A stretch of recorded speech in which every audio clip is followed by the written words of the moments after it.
सहनाववतु सहनौ भुनक्तु सह वीर्यं करवावहै तेजस्विनावधीतमस्तु मा विद्विषावहै। ओम शांति शांति शांति। हरि ओम श्री गुरुभ्यो नमः। हरि ओम। माईक कोणाचा चालू आहे? गुरुर्ब्रह्मा गुरुर्विष्णू गुरुर्देवो महेश्वरः गुरुरेव परं ब्रह्म तस्मै श्री गुरवे नमः। ओम पार्थाय प्रतिबोधितां भगवतां नारायणेन स्वयं व्यासेन ग्रथितां पुराणमुनिना मध्ये महाभारतम् अद्वैतामृतवर्षिणीं भगवतीम् अष्टादशाध्यायिनीम् अम्ब त्वामनुसन्दधामि भगवद्गीते भवद्वेषिणीम्। नमोऽस्तु देव्यासविशालबुद्धे फुल्लारविन्दायतपत्रनेत्र येन त्वया भारततैलपूर्णः प्रज्वालितो ज्ञानमयः प्रदीपः प्रपन्नपारिजाताय स्तोत्रवेत्रैकपाणये ज्ञानमुद्राय कृष्णाय गीतामृतदुहे नमः। सर्वोपनिषदो गावो दोग्धा गोपालनन्दनः पार्थो वत्ससुधीर्भोक्ता दुग्धं गीतामृतं महतः वसुदेवसुतं देवं कंसचाणूरमर्दनं देवकी परमानन्दं कृष्णं वन्दे जगद्गुरुं कृष्णं वन्दे जगद्गुरुं।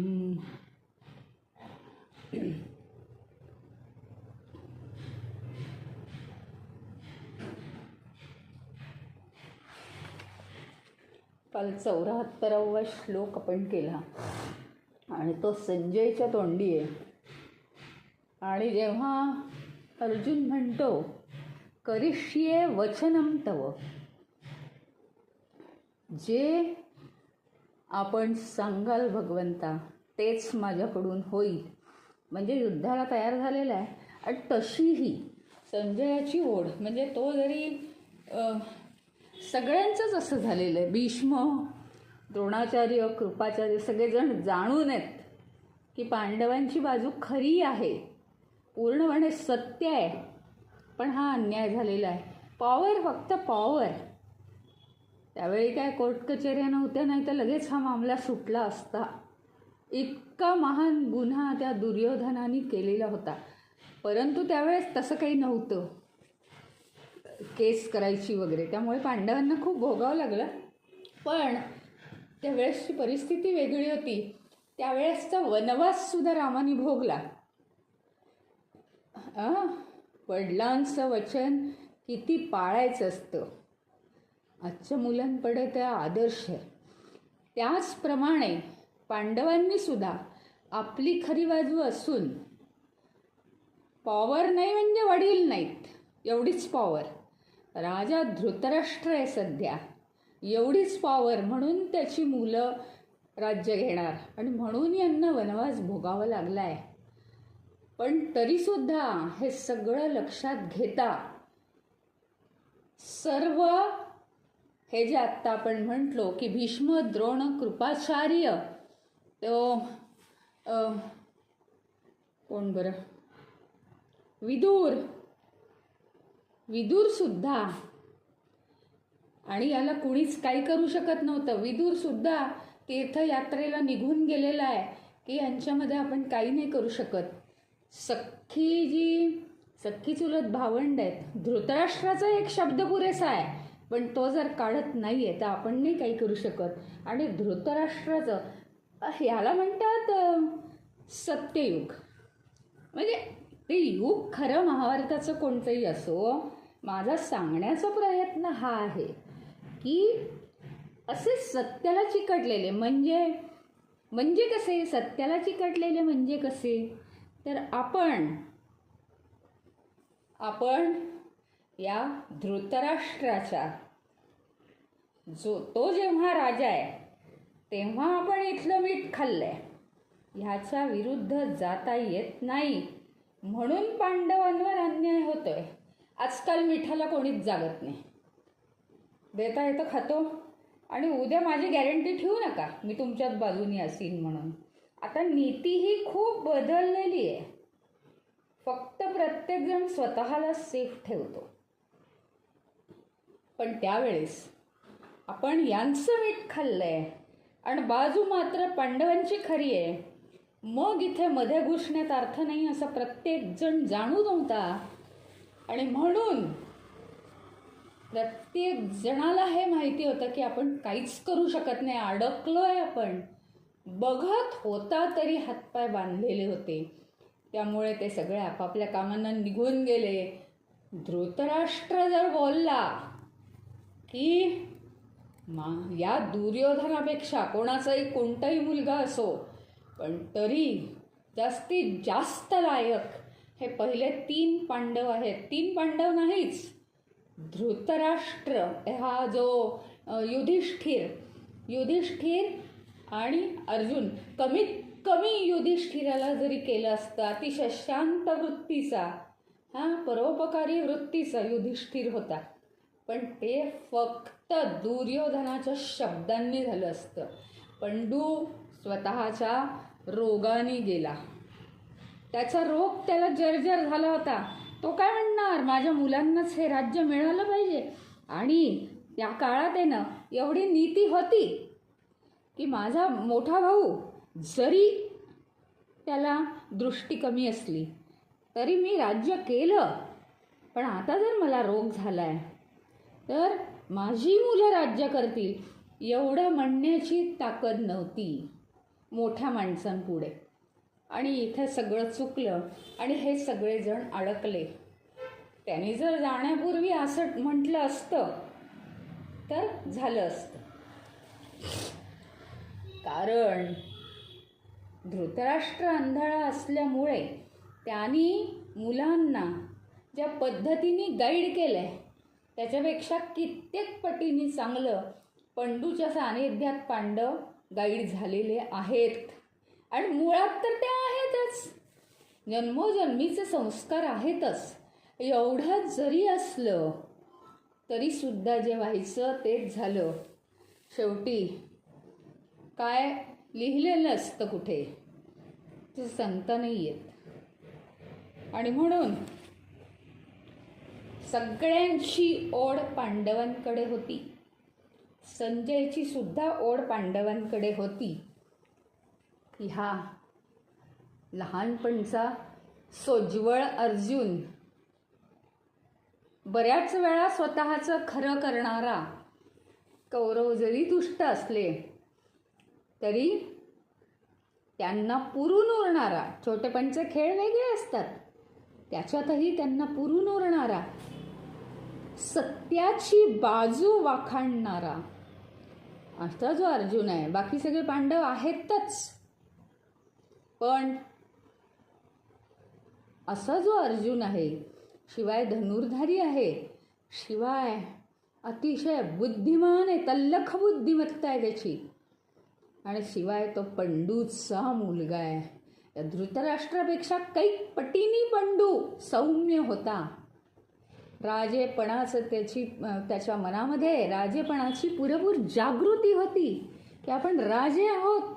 आपण कसं सौम्यपणाने आणि समत्व ठेवून, भेदाभेद न करता, घरातच भेद असतील तर लोक काय म्हणतील, हा राजा उपयोगाचा नाही, अशीच तर झाली होती धृतराष्ट्राची अवस्था. आणि म्हणून या सगळ्या कारणांसाठी संजयची ओढ या अर्जुनाकडे होतीच. म्हणजे आता काय होतं आणि तो तिथलं पाहून तो धृतराष्ट्राला सांगत होता. बघता बघता त्याचे डोळे पाणावले आणि म्हणाला की इत्यहं वासुदेवस्य पार्थस्य च महात्मनः संवाद मिम श्रौषम भूत रोमहर्षणम अद्भुतम रोमहर्षणम. म्हणजे काय? वासुदेव आणि अर्जुन यांच्यामधला हा संवाद ऐकला आणि अंगावर रोमांच उभे राहिले. लहानपणचा अर्जुन कुठे आणि आज करिष्ये वचनम तव म्हणणारा अर्जुन, स्वतःचं खरं करणारा अर्जुन आज भगवंतापुढे केवढं त्यांनी समर्पित केलेलं आहे आपलं जीवन. हे सगळं व्हायला श्रद्धा निर्माण व्हावी लागते. ती श्रद्धा दोघांकडून असते. शिष्याने जास्तीत जास्त गुरुवर श्रद्धा ठेवत जायची आणि गुरुनी जास्तीत जास्त प्रेम शिष्यावर ओतायचं. असं हे नातं असतं. त्यामुळे हा संवाद अतिशय रोमांचकारी वाटला. असं कालच्या श्लोकामध्ये 74व्या सांगितल्यानंतर आता तो संजय दोघांचं त्यांनी अतिशय कौतुक केलेलं आहे. गुरु शिष्यांचं दोघांचंही कौतुक असतं. शिष्य असा बनू शकत नाही. त्याच्या मनामध्ये इतका दृढ विश्वास निर्माण करण्यासाठी पहिल्या अध्यायात तो किती वेळावाकडं बोलत होता. एक अक्षर एखादा दुसरं कोणी असता तर किती झाडलं असतं अर्जुनाला. काही माहीत नाही, अज्ञान आहे सगळं आणि काय बोलतोयस तू, हे होईल ते होईल म्हणजे काय असं झाडलं असतं.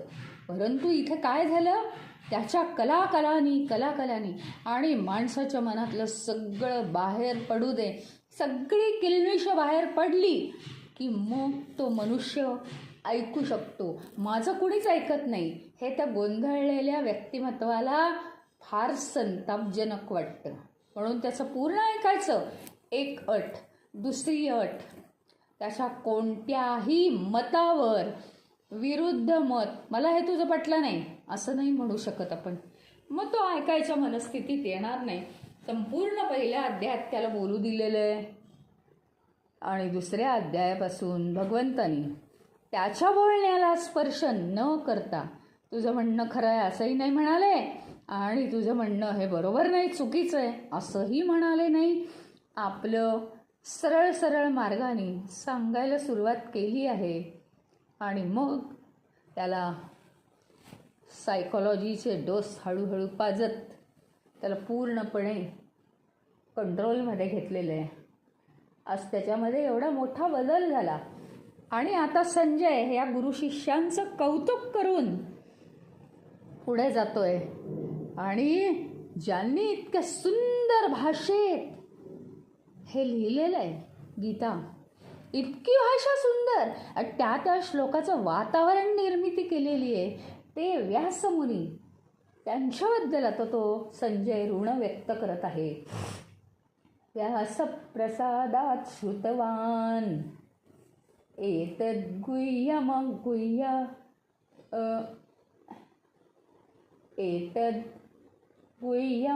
परं योगं योगेश्वरात् कृष्णात् साक्षात् कथयत स्वयं.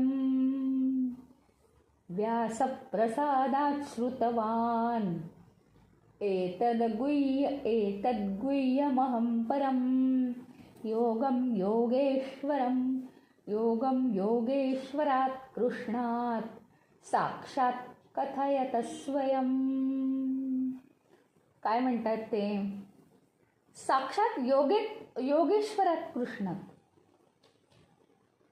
प्रत्यक्ष कृष्णाकडून, प्रत्यक्ष योगेश्वराकडून, स्वयं अकथयत स्वतः सांगणाऱ्याकडून, स्वतः भगवंत सांगतायत. एतत् परम गुह्यम योगम.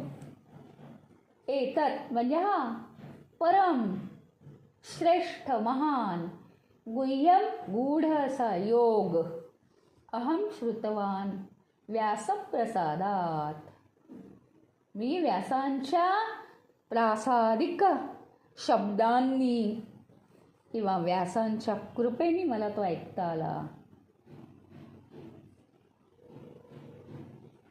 आता व्यासांनी महाभारत आधी लिहिलं का महाभारत आधी घडलं ह्याच्यावर अनेक कथा अशा आणि तशा दोन्हीही कथा आहेत.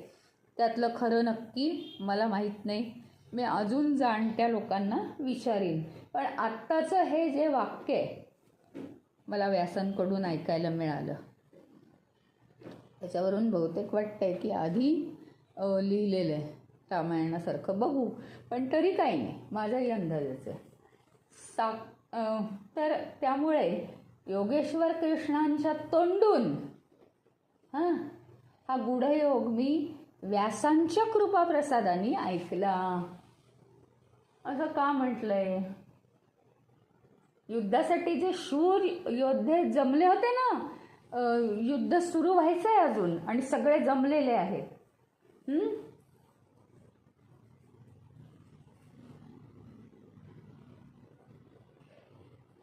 तर व्यासांनी काय केलं?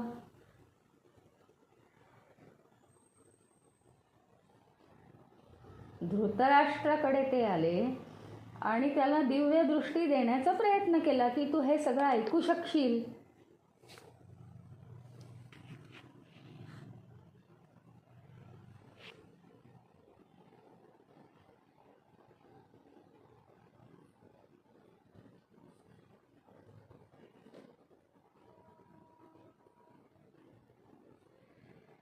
आणि मग त्याला काही ते जमेना आणि म्हणून मग संजयाला दिव्य दृष्टी दिली. कारण आता याला सांगितलं आहे पण तू ऐकू शकशील तुझ्या मुलांबद्दल. कारण कोण कुठे चुकलेलं आहे आणि एवढं सांगून सुद्धा याला कळतंय की नाही धृतराष्ट्राला ते. त्याच्यासाठी त्याच्या कानावर सगळे शब्द जावेत.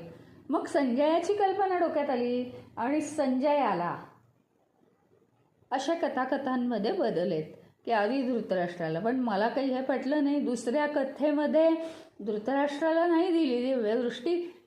त्याला फक्त सांगितलं की तू हे सगळं ऐकू शकणार आहेस की रणांगणावर काय चाललंय. आणि संजयाला दिव्यदृष्टी दिली. ती कोणी दिली? व्यासांनी. आणि संजयाला धृतराष्ट्राला ऐकवण्याची सेवा दिल्यामुळे संजयाला व्यासांकडून ते सगळं ऐकता नाही का आलं. व्यासांच्या कृपेने संजयाला दिव्यदृष्टी दिली. मग तिथे काय काय चाललंय हे त्याला दिसायला पाहिजे ना, कळायला पाहिजे. मग ते सगळं व्यासांनी केलं. इतकी ताकद होती त्यावेळेसच्या ऋषीमुनींच्या अंगात.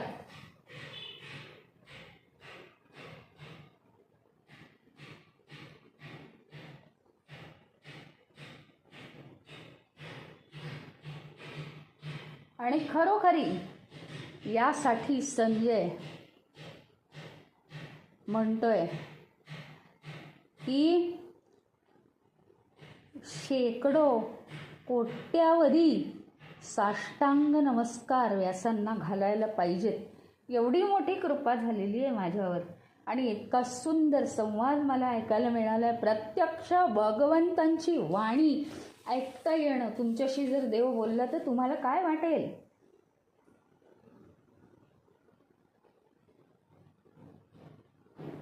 साक्षात योगेश्वरात कृष्णात साक्षात कृष्ण बोलत आहेत आणि ते शब्द म्हणजे उपनिषद ऐकल्यासारखं संजयला वाटलं. मग ती गुंग होऊन गेली संजयाची. हे कोणाला होतं असं? ज्याच्यामध्ये सात्विकता सत्य हे खूप मुरलेलं आहे त्यालाच असं होतं. नाही तर ज्याला सत्याची कास नाही त्याला काहीही असा अनुभव येत नाही. आणि म्हणून प्रत्यक्ष भगवंताच्या तोंडून उपनिषदाचं ज्ञान ऐकण्याची मला संधी मिळाली म्हणून तो अतिशय कृतकृत्यता मानतो आहे पुन्हा पुन्हा. व्यासांनी माझ्यावर हे सोपवलं हे फार बरं झालं. आता इथे सुद्धा संजय आहे ना धृतराष्ट्राला हे सांगत असताना सुद्धा टोकतोय सारखा. एक एक गोष्ट पटवून देतोय लांबून दुरून. कारण धृतराष्ट्र राजा आहे, मान ठेवावा लागतो. आणि असं समजतंय का, तसं समजतंय का, मानाने बोलतोय, पण काय आहे, शहाण्याला शब्दांचा मार ना, अजून काही जास्त सांगू शकत नाही. आणि मग त्या आपल्या भक्ताचा, अर्जुनाचा सारथी आहे तिथे योगेश्वर भगवान.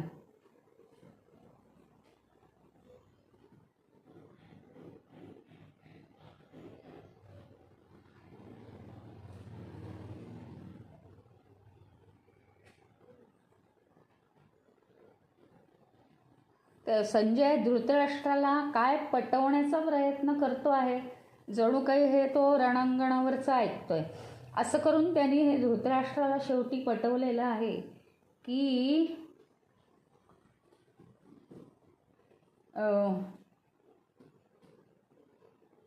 कुणी जरी राजा असला आणि अजस्त्र सैन्य जमवलंय, अमाप सैन्य जमवलंय, हां, आणि पांडवांचं सैन्य कमी आहे, शत्रू पक्षात सैन्य कमी आहे, परंतु एकच भगवान बास आहेत, हे जर त्याला कळलं असतं तर त्यांनी मागचं पाऊल दुर्योधनाने घेतलं नसतं का? आणि ते कोणामुळे नाही घेतलं? वडिलांचं सतत आधार होता, बॅकिंग होतं, त्याच्यामुळे दुर्योधनाने घेतलं नाही. आईवडिलांनी जागृत करायला पाहिजे. भगवंतांना तोंड देण्याचं सामर्थ्य सामान्य व्यक्तीत नाही आहे. त्याला कळलं नाही. त्याला वाटलं भगवंत काय, एकट्यांना काय पुढे करतात, सेना खूप छोटी आहे यांची, अशा भ्रमात तो होता. हे असे चांगले विचार सुचूच शकत नाहीत दुष्ट माणसाला. त्याला फक्त हेच होतं, हवेतच उडत होता तो, की आपलं सैन्य हे फार मोठं आहे, यांना आपण सहज हरवू शकू. अजून काही त्याची धुंदी गेलेलीच नव्हती.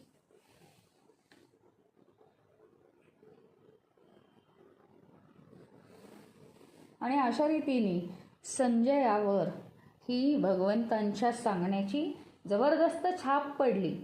पुढे 76व्या श्लोकात तेच सांगितलं आहे की राजन् संस्मृत्य संवादमिममद्भुतं केशवार्जुनयोः पुण्यं ऋष्यामि च मुहुर्मुहुः. राजन् संस्मृत्य संवादमिममद्भुतं केशवार्जुनयोः पुण्यं ऋष्यामि च मुहुर्मुहुः. राजन, हे राजा, केशव, अर्जुन यांचा हा जो संवाद आहे, अद्भुत आणि पुण्यमय असा जो संवाद आहे, अलौकिक संवाद आहे, संस्मृत्य मुहुर्मुहुः, आठवून पुन्हा ऋष्यामी, मी आनंदित झालो आहे. पुन्हा ते शब्द, अरे भगवंताचे अमृतमयी शब्द आहेत ते. पुन्हा आठवून पुन्हा तुम्हाला जर बरं का, तुम्हाला जर कोणी काही छान बोललं, तुम्हाला जर काही बक्षीस मिळालं, तुम्हाला जर काही पुरस्कार मिळाला, कसे बोलतात हे स्टेजवर माझ्याबद्दल, असं पुन्हा आपण स्मरण करतो त्याचं पुन्हा. आणि इतकं बरं वाटतं आपल्याला. ही तर प्रत्यक्षात भगवंताची वाणी आहे. आणि प्रत्येक जणाचं पांडवांमध्ये बदल, एवढंच काय तर अर्जुनात सुद्धा किती बदल झालाय. संजयाची विचारसरणी सुद्धा किती उंचावली आहे तो म्हणतोय. आणि तरी सुद्धा धृतराष्ट्रात काही बदलच होत नाही. हे राजा, हे कसं काय झालंय हा संवाद माहिती आहे का? श्रीकृष्ण आणि अर्जुन यांच्यामध्ये झालाय. नंतर तो संवाद कसा आहे? अलौकिक आणि पुण्यकारक आहे, पुण्यमय आहे. ह्याच्यामुळे पुण्य मिळतं आपल्याला. भगवंताची वाणी ऐकल्यावर लक्ष देऊन पुण्य मिळतं. लक्ष देऊन जर ऐकलं तर ते आपल्या आतमध्ये विरघळतं, सूक्ष्मातिसूक्ष्म होऊन विरघळतं आणि मग ते शब्द पुन्हा पुन्हा आठवले जातात. हृष्यामी, ती पुन्हा पुन्हा आठवून पुन्हा पुन्हा ते डोळ्यासमोर आणून मी इतका आनंदित होतोय असं संजय म्हणतो. आणि ते असतंच आठवण्यासारखं. आपण त्याला वेळ जीवनात आधी दिला पाहिजे.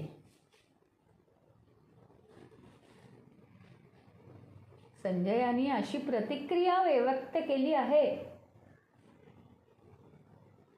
आणि संजयाचं म्हणणं असं आहे, हे महत्त्वाचं लक्षात घेण्यासारखं आहे. हा संवाद इतका रोमांचकारी का आहे माहिती का? त्याचं एक कारण आहे. अहो, समज्ञानी जे लोक असतात त्यांचं पुष्कळ जमतं. हा एक सांगतो, हो बरोबर आहे, त्याच्याच वरचं तो दुसरं सांगतो, त्याच्यावरचं तो तिसरं सांगतो. आणि अहंकार नसतोच या लोकांमध्ये अजिबात. ज्ञानी लोकांमध्ये अहंकार नसतो, पण तरीसुद्धा ते त्यातलं पुष्कळ ज्ञान सांगत जातात, पुष्कळ ज्ञान सांगत जातात. आणि ती गोष्टी सहज आहे म्हणतो. संजयाच्या मनात हा विचार आलाय की ती गोष्ट सहज आहे. 2 हुशार मुलं गणित सोडवत आहेत आणि याला एखादं नाही कळलं तर तो, त्याला एखादं नाही कळलं तर हा सांगतोय आणि त्यांचं बरोबर होत आहे. यात आश्चर्य नाहीये. एक हुशार मुलगा आणि एक सामान्य, किंवा एक सामान्य आणि एक मंद, यात आश्चर्य आहे. अशांना घेऊन तो चालतोय, समजावून सांगतोय, पुढे जातोय. इथे काय आहे? इथे अर्जुन पूर्णपणे अज्ञानी, चंचल वृत्तीचा, त्याच्या अतिशय उलट स्थिर बुद्धीचे भगवंत. म्हणजे एक काय आहे? अपूर्णता आहे सगळ्या गोष्टींची अशी एक व्यक्ती, आणि पूर्णता आहे अशी एक व्यक्ती. हे आव्हान पेलणं सुद्धा महाकठीण आहे असं भगवंतांनी घेतलेलं आहे. त्यामुळे आपल्याला आपली काळजी करायचं काहीच कारण नाही. पण एकच असतं ह्याच्यात, भगवंतांनी उंच भगवंत आहेत, त्यांनी खाली हात करून ये बेटा म्हणत राहायचं. आणि ते काय सांगतायत ते प्रत्येक शब्दाकडे लक्ष ठेवून शिष्यानी कितीही कठीण असलं तरी उंच उंच उंच जाण्याचा प्रयत्न करायचा. भगवंत प्रेरणा देत असतात, अजून उंच ये, अजून एक पायरी चढ. किती 10 पायऱ्या चढायच्या असतील तर आता एकच पायरी चढ बेटा. मग त्याचा दम जाऊ दे, त्याला शांत करू दे, त्याला दुसरं ज्ञान सांगून समजावू दे. त्याच्यामध्ये अहंकार निर्माण व्हायला नको. किती बालकाची आई काळजी घेते इतकी काळजी घेतात. आणि असं करून शेवटी अगदी एकच पायरी राहिली म्हटल्यावर भगवंत हात खाली करतात आणि भक्ताला आपल्या हाताने ओढून घेतात, आपल्या जागेवर त्याला बसवतात. पण हा शिष्याचा प्रयत्न आणि गुरु जे सांगतो ते सूक्ष्म ज्ञान ग्रहण करण्याची शक्ती शिष्याच्या अंगात असायला लागते. आणि सगळे विषय सोडून देऊन कॉन्सन्ट्रेशन असावं लागतं. भगवंताचंही तेच असतं, पण ते सहज असतं. आणि शिष्याचं प्रयत्नपूर्वक असतं. दोघांचंही अतिशय कौतुक. भगवंत म्हणतील, असं नाही म्हणत तो कधी, आता भगवंत तूच सांगितलं होतं ना एक पायरी आहे, आणि अशा करत करत तू मला चढवतोस. नाही, काहीतरी कारणासाठी भगवंत माझ्या जीवनात हे घडवून आणत आहे. बस ठीक आहे, चालू दे, हेही दिवस निघून जातील. इतकी शिष्याची दृढता आहे. आणि तेवढंच भगवंताचं त्याच्यावरती प्रेम आहे. जितका तो विश्वास दाखवेल, ठाम विश्वास, दृढ विश्वास दाखवेल, तितकं भगवंत त्याच्यासाठी प्रयत्न करतील आणि हा पोहोचेलच इतकं प्रेम करतील. अतिशय अद्भुत हे नातं असतं.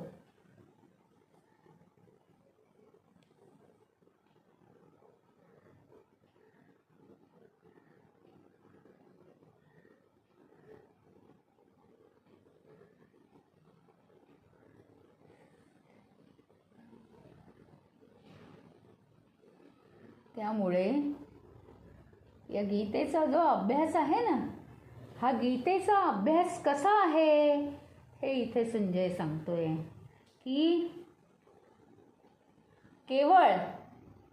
केवळ मला आत्मतत्व हे करून घ्यायचं आहे, प्राप्त करून घ्यायचं आहे, एवढाच एक त्याचा हेतू नसतो.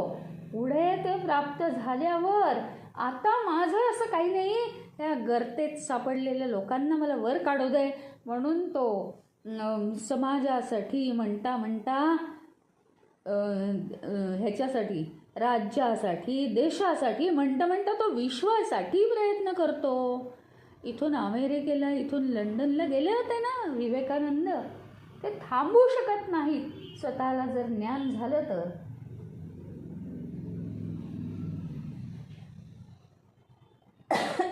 एरवी या ज्ञानाशिवाय जीवन कसं आहे, हेतुहीन जन्मापासून मृत्यूपर्यंत आपल्याला वाटतं एक हेतू मनात ठेवायचा आणि तो प्राप्त करायचा.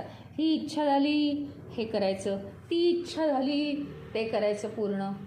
पण हा काही हेतू नव्हे खरा.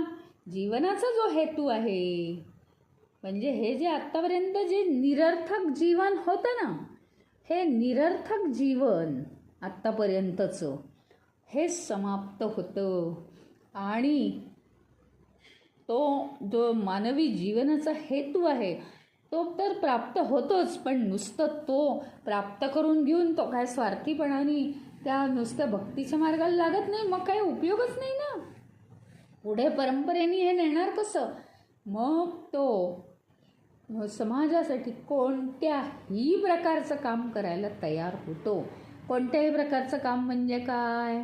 हे ज्ञान देण्याच्या बाबतीतलं तो आणून सोडेल. त्यांना धार्मिक संस्थेपर्यंत, ठराविक धार्मिक ज्या संस्थेतून तो पुढे आला तिथपर्यंत तो आणून सोडेल. आणखीन काही करेल? संजय म्हणतो केवळ तत्वज्ञान त्याचं मन भारून टाकत नाही, तर परमात्म्याचं अलौकिक दर्शन, त्याचबरोबर विश्वदर्शन पण होतं. आणि म्हणून विश्वरूप दर्शन हे भगवंतांनी अर्जुनाला दिलेलं आहे की तू एकटा नाही आहेस हे लक्षात ठेव.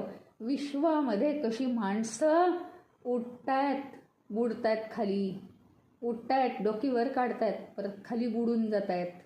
कोणी दुःखात, कोणी सुखात, कोणी जन्मत आहे, कोणाला मृत्यू येतो आहे, असं हे विश्व आहे.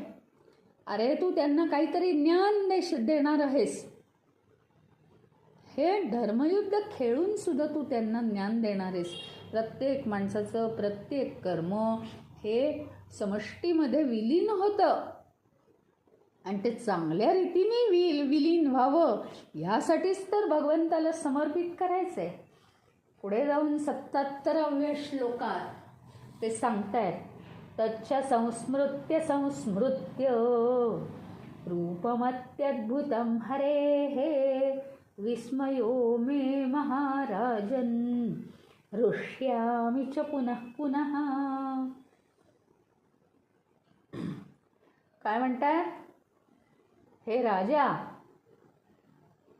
हे जे भगवंताचं इतकं सुंदर अलौकिक रूप आहे आणि इतकी सुरेख वाणी आहे, ती वाणी पुन्हा पुन्हा आठवून मला इतका आनंद होतोय, इतका वारंवार हर्ष होतोय. आनंदाचा कळस म्हणजे हर्ष. आणि खूप आश्चर्य वाटतंय, कसं काय हे घडलं, मला भगवंताची वाणी कशी ऐकायला मिळाली. पुन्हा तो म्हणतोच आहे.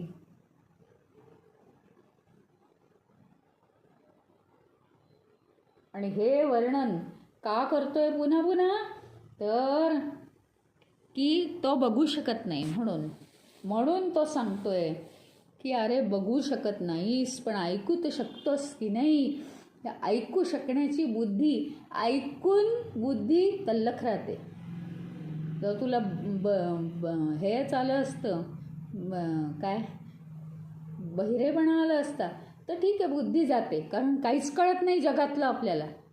पण डोळेच नसतील तर चालतं, सगळं तुला ऐकू येतंय, बुद्धी तल्लख होत जाते आपली. त्यामुळे हे तू जाणून घे की अतिशय म्हणजे त्याला काही मूल्यात त्याचं वर्णनच करता येत नाही, अशी अमूल्य अशी वाणी आहे भगवंताची. आणि मी पुन्हा पुन्हा आठवतच राहतोय, पुन्हा पुन्हा पुन्हा पुन्हा ते मनात येत आहे. इतकं अलौकिक जीवन बनतं, संजयाचं सुद्धा बनलं शेवटी, की किती हे अर्थपूर्ण शब्द आहेत.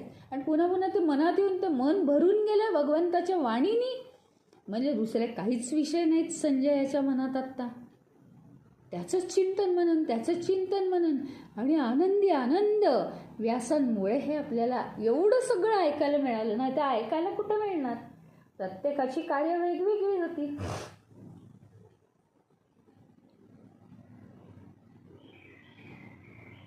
आणि म्हणून ज्यांनी आता भगवंताचे 18 अध्याय, आता इथे खरी तुमची कसोटी आहे, ज्यांनी भगवंताचे 18 अध्याय ऐकले आहेत ते गदगदून जातात, सद्गदित होतात आणि काहीतरी तर ज्ञान बोलू शकतात. ही परमेश्वराची सेवा आहे.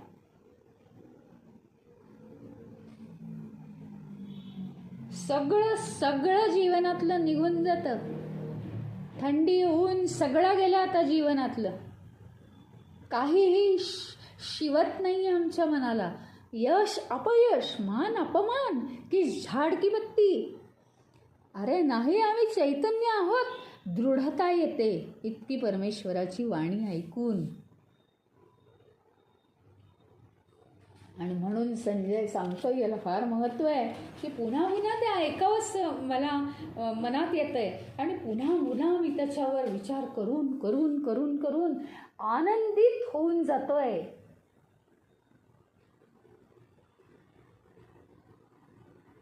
आपल्या जीवनाला या गीतेचा अभ्यास स्फूर्ती देतो, आनंद देतो.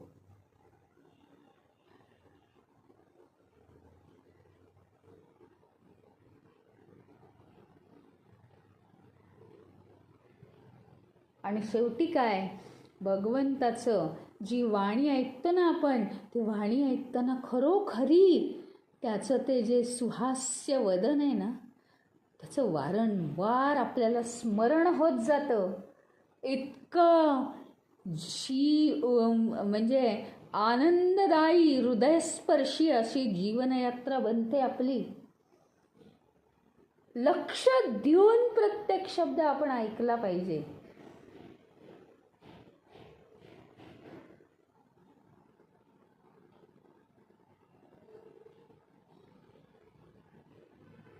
आणि त्याच्यामुळे व्यास काय म्हणतायत माहिती, संजयला जर आपण मोकळी दिली असती ना, की हां तू बोल, अजून बोल, तुला काय वाटतं, त्यांनी अख्ख्या गीतेवर प्रत्येक श्लोकावर असं दिव्य दिव्य दिव्य शब्दांनी गीतच लिहून काढलं असतं स्तुतीपर. इतकी ताकद आहे त्याच्यामध्ये. त्यांनी प्रत्येक शब्द भगवंताचा, प्रत्येक शब्द इतका तीक्ष्ण कानांनी ऐकलेला आहे.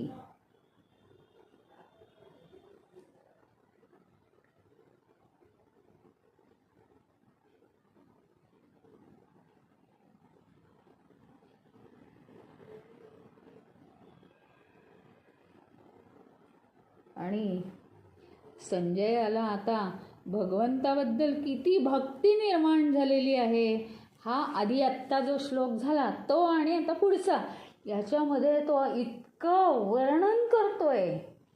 धगधगती भक्ती म्हणतात ना, प्रज्वलित भक्ती म्हणा, काही म्हणा, इतकी भक्ती त्याच्यामध्ये निर्माण झाली आणि ती त्याला बसू देत नाही आहे.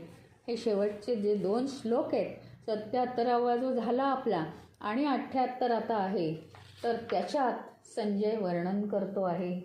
यत्र योगेश्वरः कृष्णः यत्र पार्थो धनुर्धरः तत्र श्रीर्विजयो सुभूतिर्ध्रुवा नीतिर्मतिर्मम.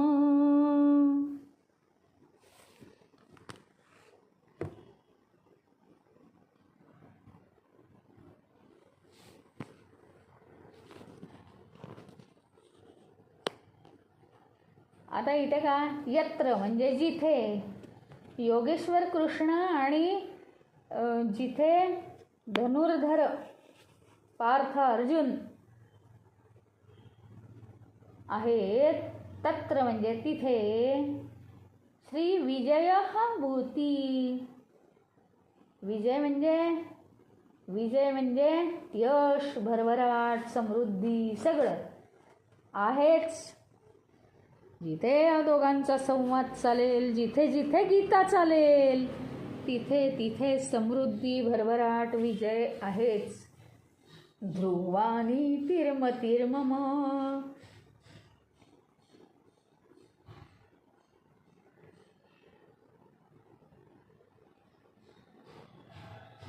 आणि एवढंच नाही, म्हणजे समृद्धी, विजय, यश एवढंच नाही आहे, तर ध्रुवाचं जसं स्थिर आढळ पद आहे, जिथून त्याला कोणीही हलवू शकत नाही, अशी अढळ भक्ती भक्तांच्या मनात जो संजयासारखं अतिशय लक्ष देऊन तीक्ष्ण बुद्धिमत्तेने प्रत्येक शब्द भगवंताचा ऐकतो, तो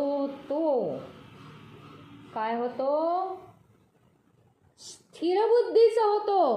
कशाप्रमाणे, ध्रुवाप्रमाणे अढळ, त्याचा एकही विचार ढळू शकत नाही, सत्याचा असतो तो कारण म्हणून.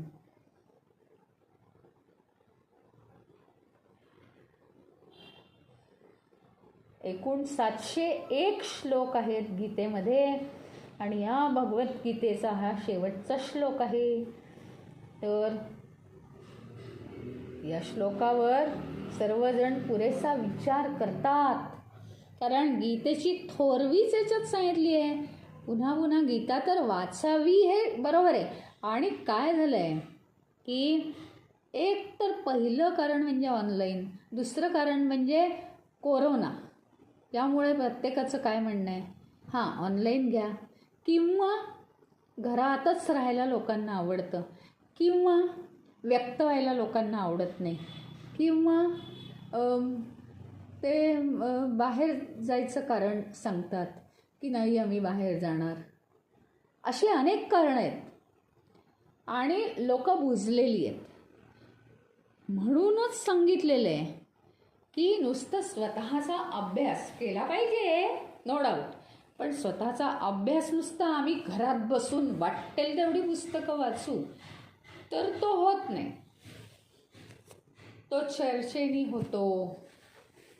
आणि जो परिपूर्ण ज्ञानी आहे तो कोणीही निवडावा आणि त्याच्याशी बोलावं. आपल्यापेक्षा 2 पायऱ्या वर चढलेला असा काही उपयोगाचा नाही. थोड्या दिवसात हे समाप्त होतं. त्याच्यामुळे इथे एक महत्त्वाचा उद्देश, शेवटचा गीतेचा श्लोक हा अत्यंत महत्त्वाचा आहे. काय की जिथे जिथे भगवंताचा आणि अर्जुनाचा संवाद चालतो, जिथे जिथे ही गीता गायली जाते ना, तिथे तिथे हे भरभराट होते, समृद्धी होते. आणि एवढंच नाही आहे, तर ध्रुवाला जसं आढळपद मिळालं, स्थिरबुद्धी झाली त्याची, त्याप्रमाणे जे भक्त आहेत संजयासारखे, त्यांची अत्यंत स्थिरबुद्धी होते आणि ते परमेश्वर त्यांच्या हृदयामध्ये स्थिर होतो. ते कधीही पद ढळत नाही.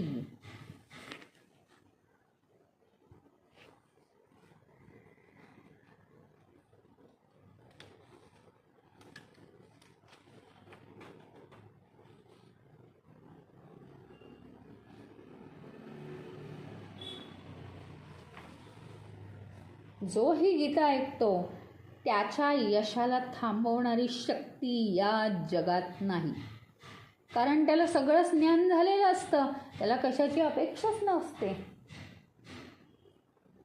अतिशय शुद्ध शास्त्र आहे, म्हणजे अतिशय शुद्ध विज्ञान आहे.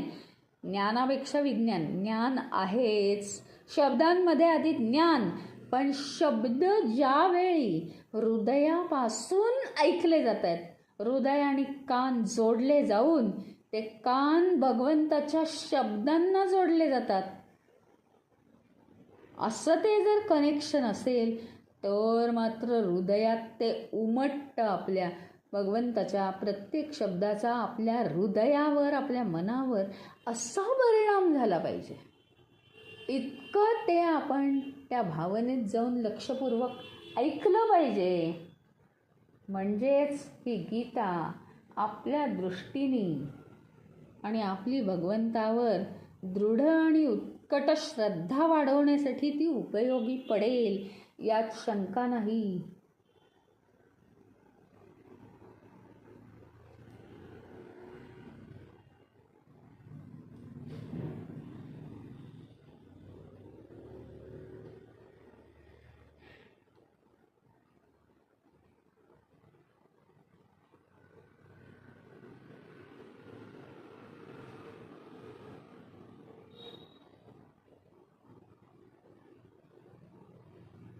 आणि गीतेचा, भगवद्गीतेचा पहिल्या अध्यायातला शब्द मम, मम म्हणजे माझं, सगळं माझं माझं माझं माझं असं मनुष्य असतो. आणि शेवटच्या अध्यायातला हा शेवटचा शब्द धर्म,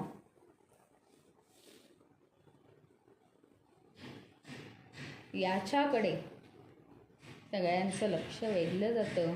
शेवटी माझेपणापासून, अहंकारापासून ती माझा जो धर्म आहे मनुष्य म्हणून, ह्याच्याकडे आपण वाटचाल करतो. माझा मनुष्य म्हणून धर्म काय आहे तर आत्मस्वरूप प्राप्त करून घेणं, म्हणजे मी माझ्या खऱ्या स्वरूपावर, माझ्या खऱ्या आसनावर मी जाऊन बसणं. आत्तापर्यंत मी उतरून इथे तिथे काहीतरी झटापट करत होतो. मला वाटलं हे घर माझं आहे, मला वाटलं ते घर माझं आहे, मला वाटलं देह हे घर माझं आहे. पण नाही, ते अरे भगवंताचं मंदिर आहे, त्याच्यात जायचं असेल तर शांतता पाळावी लागते. आपले षडविकार आपण करत बसलो, आरडाओरडा करत बसलो, खेळत बसलो तिथे आवाज काढून, काहीच अर्थ नाही आहे. आणि लपाछपी इतर कोणाशीही खेळा, ते तुम्हाला शोधून काढत वा न काढत, भगवंताशी चुकूनही लपाछपी खेळायची नाही. म्हणजे आपल्या मनातला एकही विचार भगवंतापासून लपवायचा नाही आहे. ते अत्यंत महत्त्वाचं आहे बरं का, अत्यंत महत्त्वाचं आहे. आणि म्हणून ते म्हणतात, ओम तत्सदिती श्रीमद्भगवद्गीतासु उपनिषत्सु ब्रह्मविद्यायां योगशास्त्रे श्रीकृष्णार्जुनसंवादे मोक्षसंन्यासयोगो नाम 18 श्रीकृष्णार्पणमस्तु.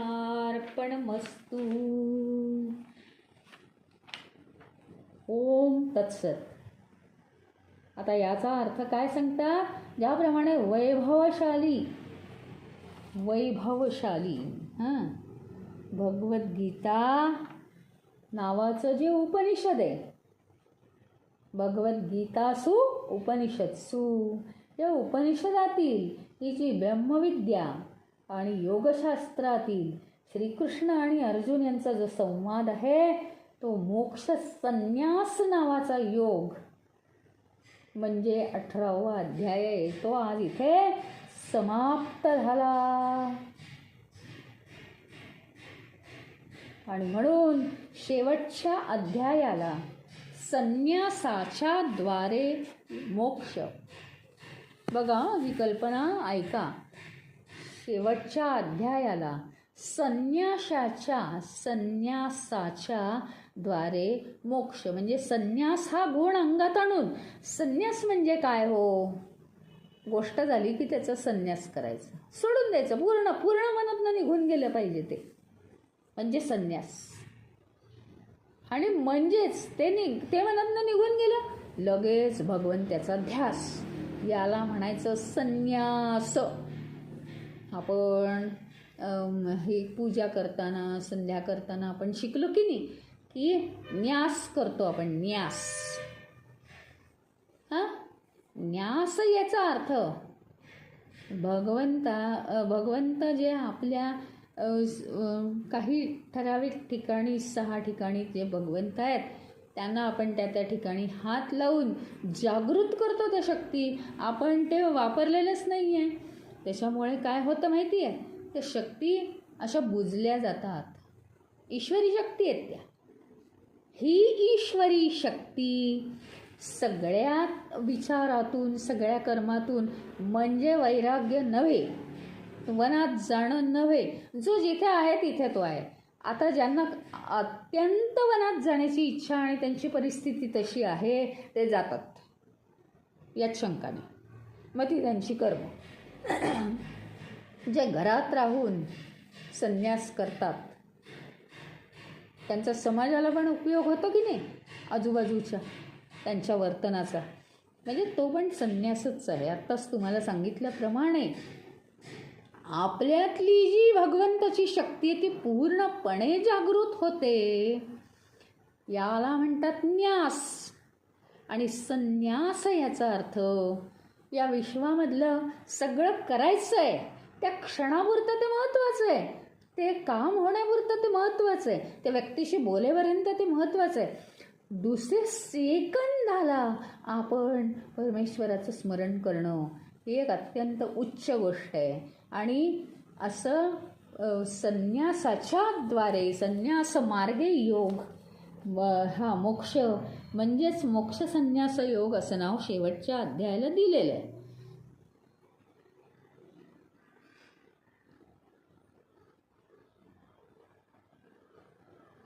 आता इथे मात्र 18 अध्याय पूर्ण झाल्यावर चिन्मयानंदांनी मला हे एवढं सुचलं म्हणून गुरुबद्दल दिलेलं आहे. मम सद्गुरु तपोवन चरणयोहो. तपोवन स्वामी हे माझे सद्गुरू जे आहेत, त्यांच्या चरणांना, माझे सद्गुरू तपोवन स्वामी यांच्या चरणांना हे समर्पित 18 अध्याय. का तर त्यांच्यामध्ये ईश्वरत्व होतं, ते कायम हिमालयातच होते. अशा रीतीने गुरुबद्दल त्यांनी आभार व्यक्त केले. कसले आभार? आभार हे फार थोडके असतात आणि त्या मानाने या पदाला गुरुनी पोचवणं हे फार महत्त्वाचं असतं. त्यांनी सुद्धा समाधी घेतली, आपल्या इच्छेनुसार मरण घेतलं, असं आहे. त्यामुळे धन्यवाद त्या भगवंत आणि अर्जुन या गुरु शिष्यांना, धन्यवाद त्या परमपवित्र व्यासांना, धन्यवाद त्या अगदी अतिशुद्ध पवित्र अशा संजयाला, आणि धन्यवाद त्या गुरुदेव चिन्मयानंदांच्या तपोवन स्वामींना, आणि धन्यवाद आमचे श्री सद्गुरू चिन्मयानंद यांना. त्यांच्या चरणी आज खरोखरी मी पण गीता समर्पित करते.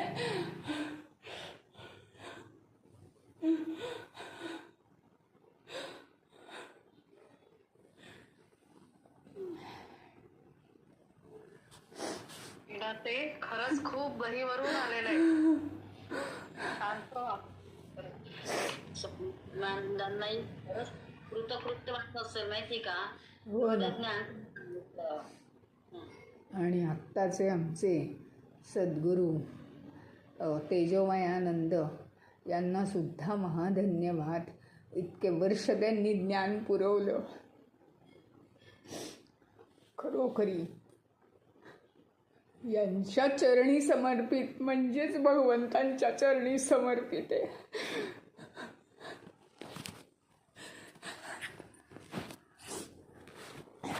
हरिओम वीणाताई. हां, आता जे तुम्ही बोलताय ना,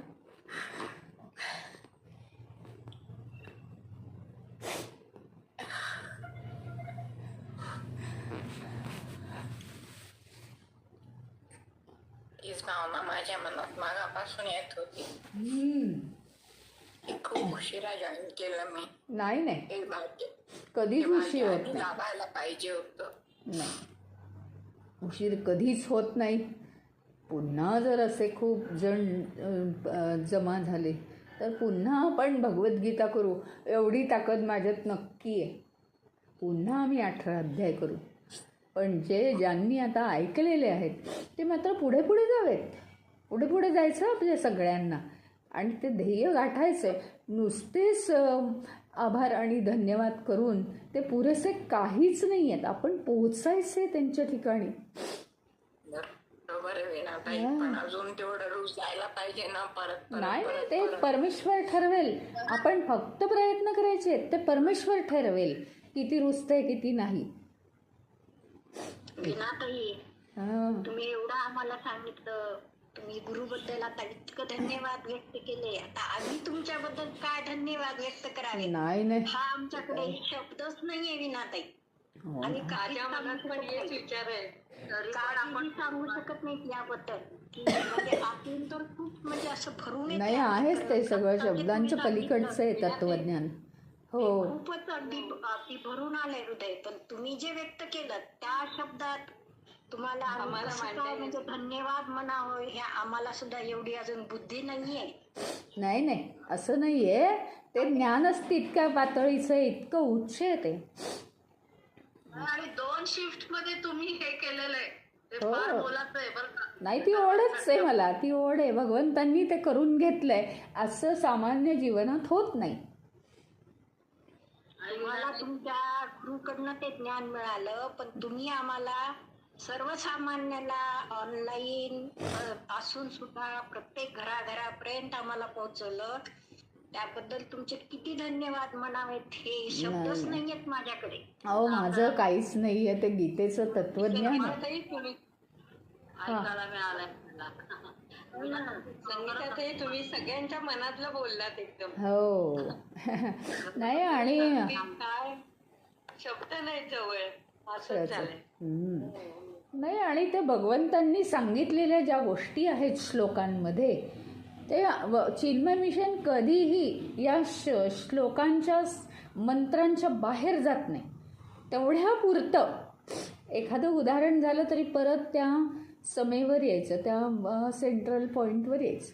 त्याच्यामुळेच ते तत्वज्ञान पोहोचू शकतं हृदयापर्यंत. नाही तर खूप आपण गोष्टींमध्ये वाहत जातो.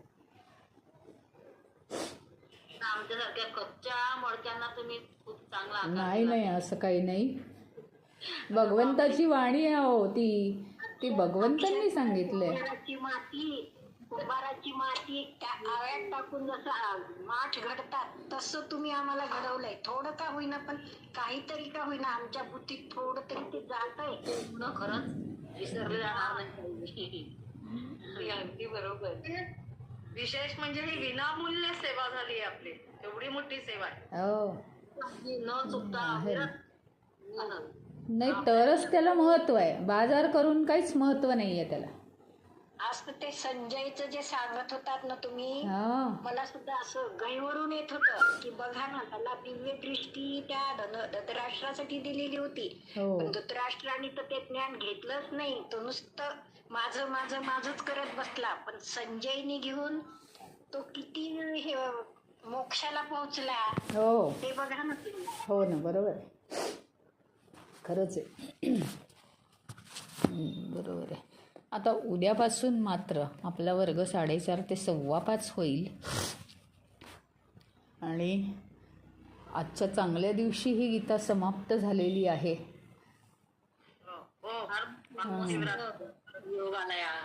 हो, आणि ते संस्कृतचं काय आहे क्लासचं? हां, ते या ग्रुपवर मुलांनी चुकून टाकलं, ते नको होतं टाकायला. पण मी आता सांगूनच टाकते तुम्हाला की ते क्लास मी घेणार आहे बरं का. ज्यांना संस्कृत शिकायचं आहे ना, सर्वांसाठी आहे ते, सर्व एजच्या लोकांसाठी. आणि संस्कृत बेसिकपासून ज्यांना शिकायचं आहे असं मी क्लास घेणार आहे. असं मी तोंडी सांगणार होते, मुलांना सांगितलं. ते माझ्या मोबाईलमध्ये म्हणजे ग्रुप दिसले, अरे हे गीता हे मिसचंच ग्रुप आहे, आपण टाकून देऊ. आज कारण हा जो हे आहे हां त्याच्यासाठी नाही आहे, नाही का. असं आहे, उद्या प्रत्येकजण आपलं काहीतरी टाकेल ना ॲडव्हर्टाईज, असं नसतं. तर ते मुलांना समजलं नाही, त्यांनी ते टाकलं. मी तोंडी सांगणारच होते. तुम्हाला तुमच्या शेजार पाजारच्यांना, नातेवाईकांना ऑनलाईन कोर्स आहे. हां आणि बरेच लोक ना रिटायर्ड झाल्यावर कुठली तरी भाषा वगैरे शिकतात म्हणून ते टाकलं मी. ते मुलांनी टाकलं आणि मुलं असेच काहीतरी घोळ करतात. एकदा माझा ईमेल आणि कुणाला तरी माझा ईमेल टाकायचा होता, तर त्यांनी जो दिलेला ईमेल होता तो त्यांना माहीत नाही का स्वतःचा ईमेल, तेच टाकलं. असं काहीतरी घोळघोळ करतात पोरं.